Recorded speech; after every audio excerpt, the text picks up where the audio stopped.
சிவகங்கை அருகே உள்ள காளையார்மங்கலத்துல கை கால்களை கட்டி போட்டு 8 பவன் தங்க நகை கொள்ளையடிச்சிருக்காங்க. துணிகரமா வீடு புகுந்து கொள்ளையடித்த முகமூடி கொள்ளையர்கள். அதிகாலை 5 மணி இருக்கும். டீ வாங்க வீட்டுல இருந்து வெளியே வந்த முருகப்பனை மறைந்து நின்று 6 பேர் கொண்ட கும்பல் தூக்கி சென்றிருக்காங்க.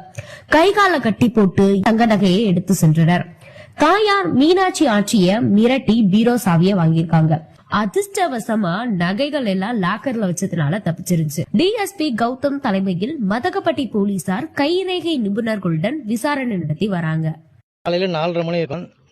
நான் எப்பவும் போல் கடை திறக்கிறக்காண்டி வெளியே வரும்போது ஒரு 6 பேர் என்னை தள்ளி கையை காலை கட்டி வாயில் துணியை வச்சு என் வீட்டில் இருந்த என்னுடைய கழுத்தில் போட்டிருந்த 2 பவுன் செயின், பீரோவில் இருந்த வயிறு செயின் 1 பவுனு, கழுத்து செயின் 1 பவுனு, மோதிரம் 1/2 பவுன், மொத்தம் 4.5 பவுன் எடுத்துக்கிட்டு என்னையும் கட்டி போட்டு வீடுகளை உடைத்து ஜாமானை அள்ளிக்கிட்டு எங்கள் அம்மாவையும் கட்டி போட்டு ஓட்டிட்டாங்க. மிளகாப்பொடி தூவிட்டு வீட்டை விட்டு வெளியே போயிட்டாங்க. 6 பேர் தமிழில் தான் பேசுனாங்க. லுங்கி தான் கட்டியிருந்தாங்க. லோக்கல் லாங்குவேஜ் தான் பேசுனாங்க. அடையாளம் தெரியாத அளவுக்கு மூஞ்சியில் முகமுடி போட்டிருந்தனால அடையாளம் தெரியல. மாதிரி இந்த ஏரியாவில் இதோ 4 வீடு நடந்திருக்கு. இது 5வது வீடு.